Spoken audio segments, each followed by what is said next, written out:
Fala, torcedor do Palmeiras. Uma ótima noite e um excelente fim de domingão para todos vocês. O líder disparou, vitória no Allianz Parque e mais uma atuação sólida do Verdão. Já são 8 jogos sem perder. É fase absurda. Time encaixado, confiante e difícil demais de ser batido. E olha, tá complicado segurar o Palmeiras desse jeito. Separei o pós-jogo da ESPN com o Pascoal analisando tudo.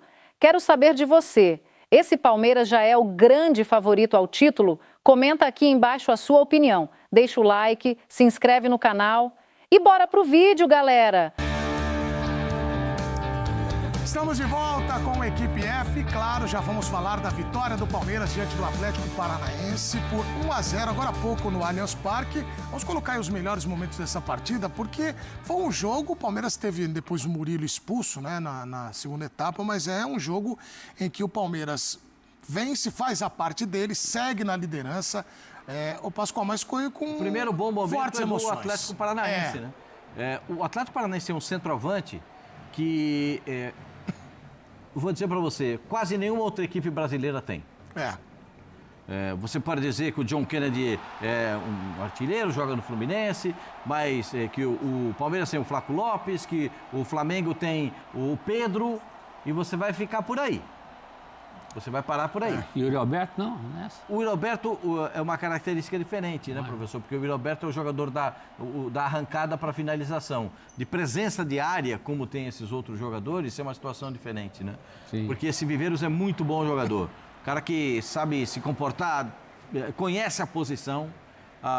Já arrumou, com 0 de jogo, ele arrumou um cartão amarelo para o Murilo, que foi expulso depois na segunda etapa. O Palmeiras faz 1-0 com o gol do Gustavo Gomes. E o jogo não foi esse mamãozinho, não. O jogo foi complicado. O time do Atlético Paranaense é bem treinado, né? O time do Atlético Paranaense apareceu em alguns momentos dando muita dificuldade para o time do Palmeiras. Vê se o centroavante é bom. Dá uma olhada. Ó o que ele faz, ó. É o famoso salseiro. Ele arruma uma confusão dentro da área, corta para os dois lados, sai para a esquerda, sai para a direita, uma dificuldade para os zagueiros marcarem. Ô Pascoal, mas você está falando de personagens, né, e do ataque do Atlético Paranaense. A gente viu o gol da vitória sendo marcado pelo Gustavo Gomes. O Gustavo Gomes, que já passou também, eu queria até levantar essa conversa com vocês, porque a gente fala muito de personagens, mas o professor que gosta de almanaques, ele virou o jogador com mais partidas atuando com a camisa do Palmeiras em Libertadores, e ele faz mais um gol decisivo, ele volta a retomar o bom futebol, né, que teve algum momento da última temporada que não jogou tão bem, mas ele... Eu perguntava isso pro Pascoal, eu queria que o Pascoal falasse até aqui no Equipe F também, depois o professor, tamanho que é o Gustavo Gomes na história. É ele e o Luiz Pereira, e não se fala mais nisso na seleção de todos os tempos do Palmeiras? O maior zagueiro que eu vi jogar na Sociedade Esportiva Palmeiras foi Luiz Edmundo Pereira. Esse é o maior, não sei se o professor... de longe. Tempo acho que o professor deve ter visto. Peguei muito. O mesmo que eu. Para mim, o Luiz Pereira foi o melhor de todos como zagueiro. Eu vou falar para você, para mim o Gomes vem como segundo, para compor a zaga com o Luiz Pereira. Pelo número de títulos, pelo número de gols. Ele tem mais gols que o Pereira. É verdade. Ele tem mais jogos, muito mais jogos que o Pereira. Então, eu acho que é um nome que não deve ser esquecido pela torcida tão rapidamente. Acho que ele já colocou o seu nome na história do Palmeiras. Pela trajetória dele, um zagueiro que estava encostado no futebol da Itália e se transforma nesse multicampeão com o Palmeiras e fazendo campanhas especialíssimas. O Murilo, apesar da expulsão hoje, o Murilo também vem jogando bem, vinha se recuperando de uma fase que não era boa, porque ele teve 2 lesões no ano passado, estava se recondicionando e tal, vinha numa fase de nota 7, nota 8, vinha jogando bem. Nota 8 sempre é o Gustavo Gomes, na minha opinião. O Gustavo Gomes sempre joga nota 8, no máximo 7,5 quando ele não está bem, mas ele é um jogador que tem uma cotação espetacular para zagueiro. E ele faz mais um gol. E o Palmeiras faz outro gol com zagueiros na área adversária. Pois é. O Palmeiras, as faltas laterais e os escanteios do Palmeiras, só explicar um negócio. Eu não falo gol de bola parada, porque para mim bola parada não faz gol. Tá em movimento, né, Pascoal? Põe aqui a bola. Bola vai lá, bola. A bola não vai, você não tem, como diria aquele repórter amigo nosso, não tem diálogo. Entendeu? Ele falava isso. Não tem diálogo, né? A bola não vai bola não vai. Então você precisa... Tem isso? Você tem. Bate aqui. Você precisa bater na bola. Hoje não precisa mais a bola girar em torno dela mesmo para poder entrar em jogo. Basta um toque. Isso é física pura, é telecurso. E aí, essas faltas laterais e escanteios que o Palmeiras bate são um terror para qualquer zaga. E se entrar uma bola dessa, o Gustavo Gomes está lá, e bota a bola pro gol, faz 1-0. E daqui a pouco nós vamos falar da expulsão do Murilo. E esse gol, primeiro que esse gol aí, eu não vi falta. Você viu, professor? Não. Quantas vezes o Palmeiras fez esse gol na vida? A diferença dessa vez é que ele amorteceu, né? Porque geralmente vai de cabeça, não só ele, mas o próprio Murilo. O Gustavo Gomes é um nome para sempre no Palmeiras. Eu acho que de todos os jogadores dessa grande fase do Palmeiras, até pela posição, né? Todos os jogadores assim num time do Palmeiras de todos os tempos vão ter muitos concorrentes. O Dudu também criou não o Dudu volante, o Dudu atacante. O Dudu atacante. Porque o Dudu volante, eu acho que Mas você vê que o Dudu atacante tem briga com mais gente lá. Sim. Agora na zaga do Palmeiras, o Luiz Pereira é absoluto. Agora que tem Kleber, tem Antônio Carlos. Então, eu penso no Clebão. Mas ainda acho que o Gomes está na frente. E o Gomes tem essa vantagem, né? Ele garante lá atrás. Professor, eu tô com uma vontade de fazer uma pergunta, acho que eu vou fazer. Faz. Professor Celso Zelt, um dos maiores jornalistas quando a gente fala de almanaques, de tudo. Ele é um grande jornalista. E agora todo mundo gosta de fazer, esse ou aquele, ele que é melhor. Eu sou contra, mas eu faço. Eu gosto. E aí, professor, eu vou fazer uma pergunta aqui, técnica. Capciosa. Casquinha de banana, como diria Vanderlei Luxemburgo. Vou jogar ela. Joga que eu escorrego. No quesito zagueiro paraguaio. Gustavo Gomes ou Gamarra? Não, ainda sou mais o Gamarra. Ainda sou mais. Mas ele tá chegando perto do que foi o Gamarra? Você sabe que se você conversar com um paraguaio, torcedor da seleção paraguaia, eu acho que essa é a diferença, né? O paraguaio que acompanha os jogos do Paraguai, ele tem sérias restrições ao Gomes. Eles enxergam o Gomes como um jogador melhor no clube do que na seleção. O que não acontecia com o Gamarra. Né? O Gamarra tem aquela história de em Copa do Mundo ter tido recorde de minutos. Mas no futebol brasileiro o Gomes pode chegar no que foi o Gamarra? No nosso futebol, o Gomes está no nível de Gamarra, de Figueroa, que era chileno, não era paraguai, era chileno. Dom Elias Figueroa. São os grandes zagueiros jogava de fora, terno né? e sapato de pluma alemão e não escorregava. Dário Pereira, um zagueiro. Grande Dário Pereira que Marinho, se descobriu aqui, o zagueiro. Eu não vou nem falar nada, porque vai ter torcedor do Internacional que vai chorar. Tem um aqui que tá se... Ainda mais hoje. Você vem tocar nesse assunto hoje. Ele tá numa pegada aqui. Marinho e Figueroa. Imagina só, Marinho e Figueroa. Ele falou agora, cada recuerdo aqui. Essa é a dupla de zaga campeã. A última vez que o Internacional foi campeão, o professor está aqui. Essa era a BID 75-76, né? Manga, Cláudio Figueroa, Marinho Pérez e Vacaria. Ele acaba de me falar. E o Caçapava na frente. A seguinte frase, Vini Colorado falam. Caçapava, se fosse possível colocá-lo em campo hoje, Figueroa seria titular agora no Internacional. O Figueroa costumava dizer, né? A área é minha casa, só entra quem eu quero. Exatamente. Bom, já que estamos falando de zagueiros, vamos para a expulsão do Murilo, que é um lance também que chamou muita atenção no jogo do Palmeiras. E aí, professor Celso Zelt, e aí, Pascoal? É a expulsão porque é segundo amarelo, né? Né? Ele tinha o primeiro amarelo, aliás, também por falta no Viveiros, né? O Pascoal falou, o Viveiros deu um trabalho danado. 2 minutos do segundo tempo... O Viveiros, no primeiro tempo, gira e vai sair na frente, ele é agarrado pelo Murilo. Nessa, ele vai... já girou, já tomou a frente. Aí o Murilo puxou. É o jogo dele, professor, porque o Viveiros é muito liso. Se você não estiver marcando... assim, se você der espaço para ele girar, ele vai correr na sua frente. Se você marcar no corpo, ele vai girar em cima do seu corpo. Ele é tão forte, girou o corpo e já saiu na frente. E eu não o culpo por ter feito a falta, né? Talvez do jeito que foi, sabendo que tinha o amarelo, tinha uma cobertura ali, mas... É uma falta. Se ele deixa o cara escapar ali, seria um perigo muito grande contra o Palmeiras, né? Uma pena do ponto de vista do Palmeiras, porque você não tinha 3 minutos do segundo tempo. Isso, como disse o Pascoal, mudou a cara do jogo. Sim. E fez um jogo solto, mais ao feitio do que é o Atlético, né? O Atlético gosta de jogo assim. Professor, mas você falou aqui uma frase interessante. O Atlético talvez não tenha se dado conta que estava com um a mais para abafar, né? Por mais tempo do jogo. Teve assim, nos últimos 15 minutos, Aí ele teve essa atenção. Mas eu acho que as substituições também feitas pelo Palmeiras, porque o Palmeiras botou mais... É claro que o Bruno Fux entrou para suprir a ausência do Murilo. Aí depois foi o Benedetti. Isso. Aí depois mudou mais um volante. Vai botando para trás. Vai botando para trás. Quando entra o Vitor Roque, ele já está isolado lá na frente. Porque o Palmeiras montou uma linha de 5 defensores, com 3 zagueiros e 2 laterais, 3 homens na frente... só ficou um lá na frente, só aqui, ó. O Fux entra no lugar do Flaco, né? Também é uma opção, tirar o cara menos móvel. Uma situação, já vamos para a estatística do jogo, mais uma situação que eu acho que o elenco do Palmeiras precisa dar uma olhada da direção, né?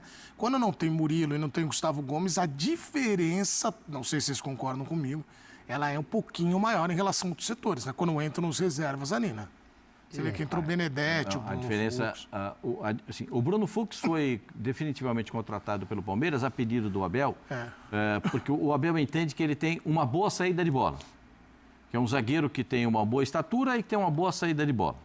Essas são as vertentes que fizeram o Palmeiras contratar o Bruno Fux. Mas o Bruno Fux tem alguns problemas de marcação contra jogador mais rápido. O Bruno Fux não é um zagueiro para arrancar e perseguir adversário.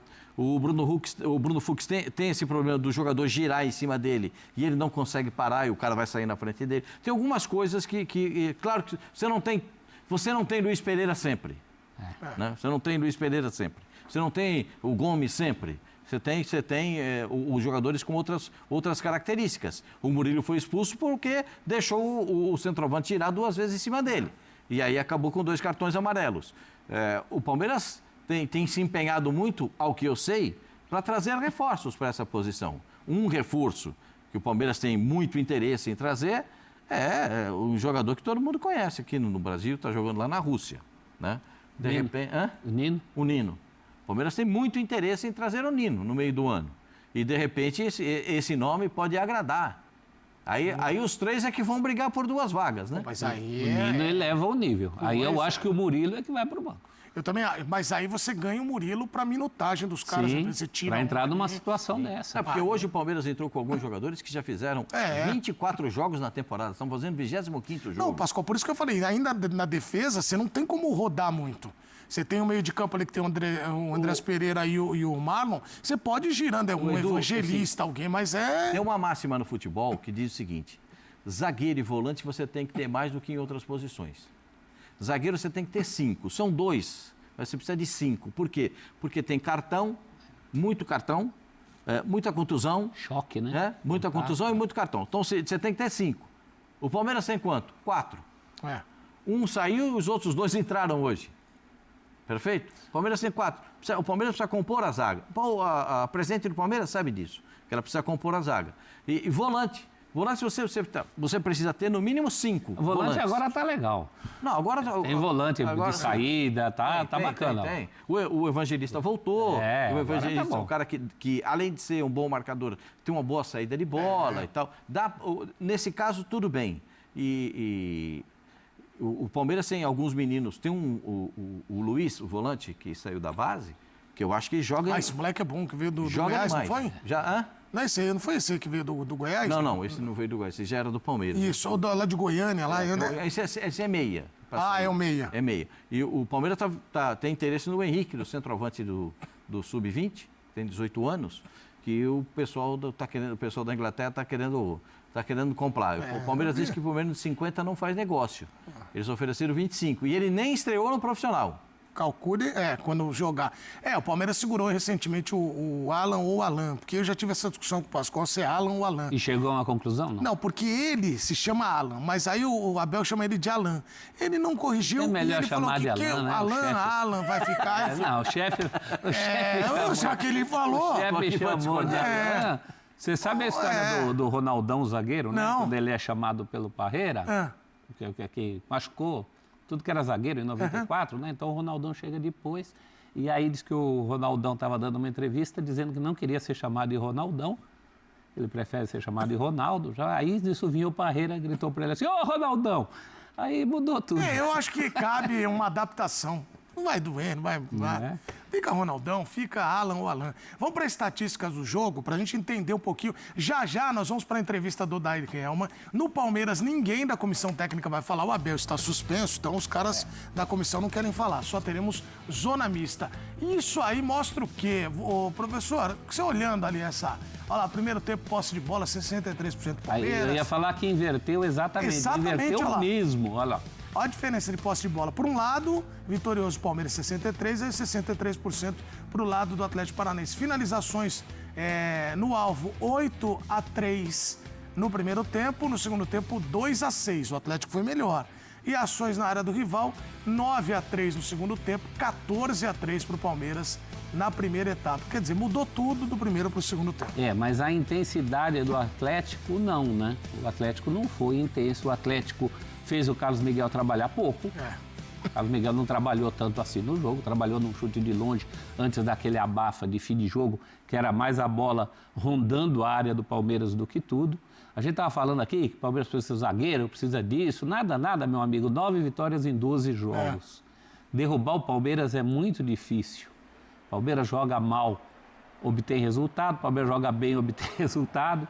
Para derrubar o Palmeiras, você tem que fazer algo diferente. Você tem que surpreendê-lo. Você tem que ir contra a cartilha do que o Abel, hoje não era o Abel, mas a filosofia é do Abel, né? Do que ele está esperando. E poucos times no Brasil conseguem isso. E muitos até conseguem e não obtêm o resultado. Então, para você, professor, é até um mérito quando o Palmeiras é chamado de time chato. Que time chato, vai lá e faz 1-0, ganha de 1-0. Ué, mas aí o palmeirense fala assim, tá 1-0, beleza. 1-0, é campeão. Fazer gol no Palmeiras é difícil. O efeito colateral disso é quando as coisas não dão certo para o Palmeiras. E aí o Abel já sentiu isso na pele, né? Ele ganhou a maioria das apostas que fez nesse período todo em que ele está. Ele ganhou a maioria das quedas de braço contra a opinião pública, contra a torcida, contra cronistas. Mas as que ele não ganha são virulentas, são pesadas. Ele sabe disso, né? São violentas. Esse ano começa como todos os outros. É a mesma toada daquele Palmeiras muito consistente. Claro que tem rivais à altura, o Flamengo. Esse campeonato está bastante equilibrado. O Fluminense, em número de pontos hoje, com a vitória contra o Santos, ele continua ali postulante. E olha que o Fluminense não ganhava 4 jogos. Exatamente. Envolvendo todas as competições. Mas o Palmeiras ainda é o time mais consistente do Brasil. Isso há muito tempo, né? Do jeitinho dele, mas é. O Silas está mandando um abraço para todos, dizendo que a gente tem que chamar de Alan. Que aí não tem Alan ou Alan, é só Alan, para não ter o Alan ou Alan, tá? O Silas falou, Pra gente não brigar aqui. E o Zinho, que está nos vendo também. Aliás, um abraço para o abençoado. Zinho, um abração para você, recuperação que você... Não, já joga, minha informação que eu tenho é que ele joga quarta. Amanhã já está aqui com a gente. Amanhã já está aqui com a gente. E ele sempre diz que o time do Palmeiras é um time confiável. Como eu falo que o time do Flamengo é incomparável, ele diz que o time do Palmeiras é confiável. E se o Palmeiras fizer um gol, é duro para fazer gol no Palmeiras. Exatamente. É duro, o time se tranca bem. Hoje jogou o M. Martínez de volante. Eu nem esperava, pensei que fosse o Evangelista entrar como volante. E o M. Martínez fez um bom jogo. Tem esse lance aí que, se você quiser discutir aí do que foi e não foi. Já. Do que foi e não foi. Não sei do pênalti. O árbitro deu o penal durante o jogo e o Evangelista comemorou como se fosse um gol. Quando o árbitro fala que ele anula o pênalti com a revisão do VAR. A gente vai saber daqui a pouco. Claro. O que o VAR disse para o apitador da partida. E cancelou o amarelo também, né? O Benedetti levaria um amarelo.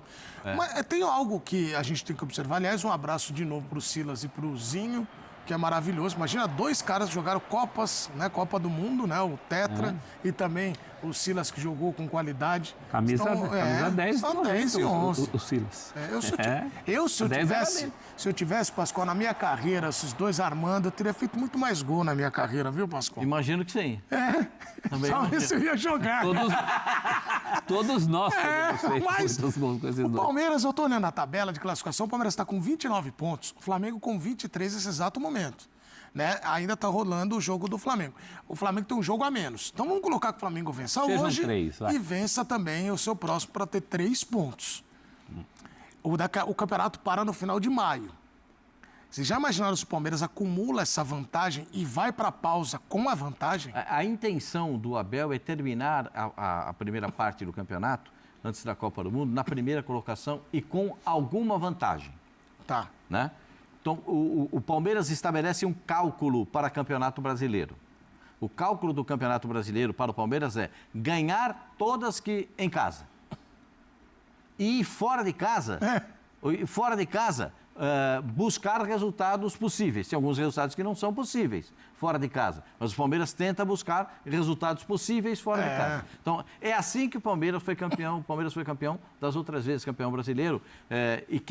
Os próprios jogadores do Palmeiras, quando o Abel Ferreira chegou no Brasil, ele mesmo consultou os jogadores e perguntou aos jogadores: como é que a gente faz para ganhar Campeonato Brasileiro?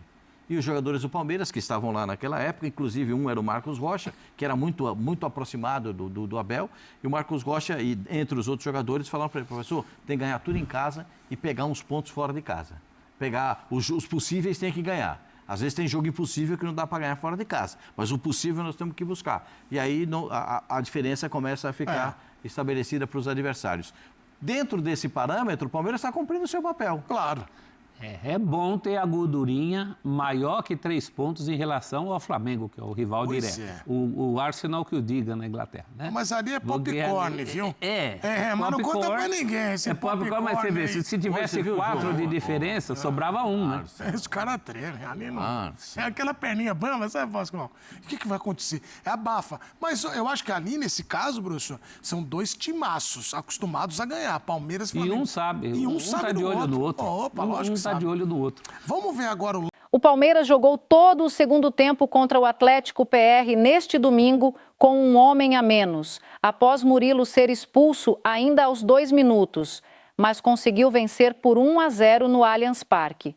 O gol foi marcado por Gustavo Gomes ainda no primeiro da partida válida pela 12ª rodada do Brasileirão, antes da expulsão.